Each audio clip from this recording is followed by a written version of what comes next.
Tak jarang kita mendengar berita tentang seorang ekstras, seorang talent maupun seorang stuntman di dunia industri entertainment Indonesia, di mana mereka mengalami kecelakaan kecil sampai kecelakaan yang fatal, disebabkan tidak adanya stunt koordinator dan tidak terpenuhinya safety prosedur di saat mereka melakukan adegan yang berisiko. Kurangnya pengalaman dan pengetahuan mereka tentang dunia action dan stunt membuat mereka tidak mengetahui hal apa saja yang harus dipastikan di saat mereka membicarakan perjanjian dan kontrak kerja mereka. Oke, standar pada stunt class hari ini gue akan sharing tentang hal dan perjanjian yang harus dipastikan seorang ekstras, talent maupun seorang stuntman di saat mereka menerima sebuah project di mana dalam project tersebut mereka harus melakukan adegan yang beresiko. Oke, standar langsung saja kita mulai, kita action dan let's do a stunt with me.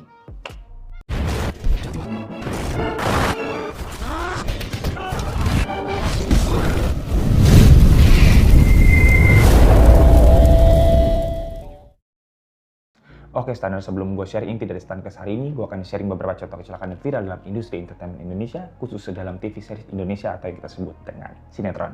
Nah, tujuan gue sharing kecelakaan viral ini bukan untuk menyalahkan ekstras, talent maupun stuntman yang mengalami kecelakaan ini atau berniat menyudutkan production house yang memproduksi TV series ini.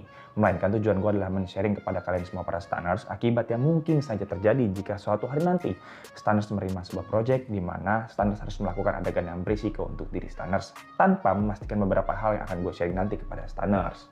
Oke, yang pertama, ada ekstras yang melakukan adegan berisiko menabrak kaca asli dan kacanya jatuh menimpa ekstras lain sampai pingsan. Nah, ini terjadi karena pihak produksi tidak mempekerjakan stuntman yang harusnya melakukan adegan tersebut di bawah pengawasan stunt koordinator. Dan selain itu kaca yang digunakan juga seharusnya kaca jagung bukan kaca asli. Jadi saat ditabrak akan langsung pecah dan pecahannya juga tidak akan berat dan tajam walaupun tetap masih berisiko. Nah, mungkin ini terjadi karena keterbatasan budget untuk membayar stunt koordinator, stuntman dan membuat kaca jagungnya. Sehingga pihak produksi nekat mengambil adegan ini di luar safety prosedur yang harusnya diutamakan.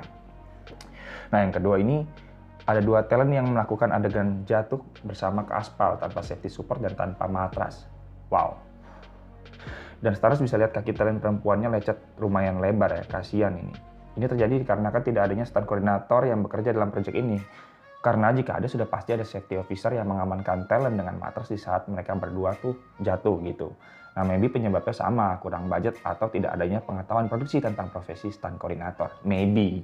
Karena ini sepele banget tapi sangat berisiko sih. Ya, orang kepleset di kamar mandi aja bisa meninggal loh stunners. Jadi jangan sepelein adegan walaupun hanya adegan jatuh. Kayak gini. Yang ketiga, ada talent yang melakukan adegan merobos kaca dan jatuh ke ubin tanpa stuntman, kacanya asli dan gak pakai safety support dan gak ada matras. Wow.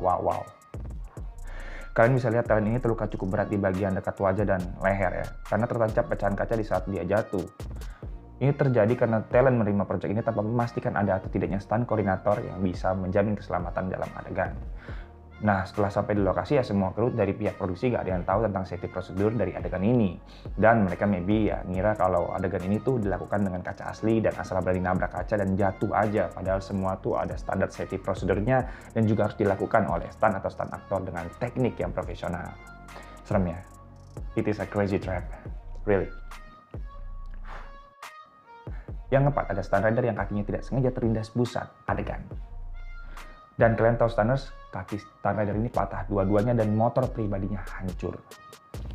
Ini terjadi karena yang mengendarai bus itu bukan stunt driver khusus bus, melainkan Astrada dari TV series ini. Kayaknya sih terlalu nyepelin kerjaan stuntman dan stunt rider sih. Padahal semuanya ada tekniknya dan mengendarai bus itu lebih sulit daripada mobil biasa, apalagi untuk kebutuhan adegan berbahaya kayak gini. Nah, selain itu stunt koordinatornya tuh nggak ada stunners. Kenapa gue bilang kayak gitu? Karena kalau ada pasti hal-hal yang di luar safety prosedur tuh bakal dilawan sama stunt koordinatornya untuk menghindari hal-hal yang tidak diinginkan seperti ini. Bahkan tuh sekelas sutradara dan produser harusnya berani dilawan oleh seorang stunt koordinator untuk menjaga keselamatan semua pihak yang bekerja dalam proyek yang sudah menjadi tanggung jawabnya. Oke stunners, kita masuk ke intinya. Yang harus diperhatikan dalam pembicaraan perjanjian atau kontrak kerja sebelum stunners menerima sebuah proyek adalah yang pertama, apakah ada adegan berisiko yang harus dilakukan di saat stunners bekerja nanti?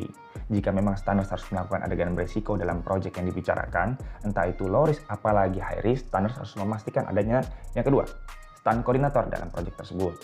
Jika memang ada, stunners juga harus memastikan profil dan portofolio stunt koordinator yang bertanggung jawab atas safety prosedur dalam adegan yang akan stunners lakukan nanti.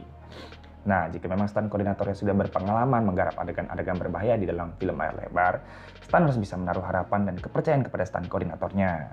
Tapi, jika profil dan portofolionya kurang meyakinkan, stunters tetap harus waspada dan hati-hati dalam memperhatikan keselamatan stunters di saat bekerja nanti. Nah, yang ketiga, jika stunters bekerja sebagai talent, biasanya safety support-nya sudah disediakan oleh stunt koordinatornya. Tapi, jika stunters bekerja menjadi stuntman atau stunt aktor dalam sebuah proyek, stunters juga harus memastikan bahwa stunt koordinatornya memiliki teknik dan treatment dalam pengadeganan yang sanggup stunters lakukan, serta menanyakan safety support yang stunters butuhkan dalam adegan. Kalau sudah tahu safety supportnya, stunters bisa membawa safety support pribadi stunters di saat bekerja nanti. Tapi, kalau belum punya, stunters bisa pastikan kalau stunt koordinatornya mau meminjamkan safety support yang dibutuhkan dalam adegan nanti. Yang terakhir, yang kelima yang harus dipastikan adalah perjanjian budget atau gaji stunters harus worth it dan sesuai dengan adegan yang stunters akan lakukan di saat bekerja. Nah, perjanjian dengan pihak produksinya pun harus jelas, seperti gajinya itu per hari, atau per scene, atau per episode, atau per 3 kali adegan high risk, dan lain-lainnya. Nah, untuk standar sebuah adegan pun berbeda-beda, dan perjanjiannya pun banyak option dan solusinya.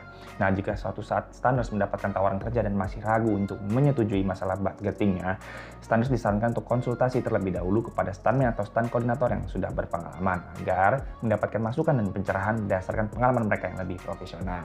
Nah, itu tadi beberapa hal yang harus diperhatikan di saat stunters ingin mengambil, menyetujui, menandatangani kontrak sebuah proyek yang mengharuskan stunters melakukan adegan yang berisiko. Semoga informasi ini dapat tersebar luas dan membuat stunters di luar sana sangat mengutamakan safety prosedur di saat ingin menyetujui sebuah proyek, serta juga lebih menuntut hak stunters selain menjalankan tanggung jawab yang dituntut oleh pihak produksi. Semoga production house di Indonesia, terutama yang memproduksi TV series Indonesia, juga lebih memperhatikan safety prosedur dalam setiap pengadeganan, walau itu hanya adegan jatuh atau adegan low risk lainnya. Dan tidak menyepelekan pekerjaan yang dilakukan oleh stunt koordinator dan stuntman dengan mengosongkan posisi itu demi alasan apapun, atau mengisi posisi-posisi tersebut dengan orang-orang yang tidak profesional dan tidak berpengalaman di bidang stunt dan action.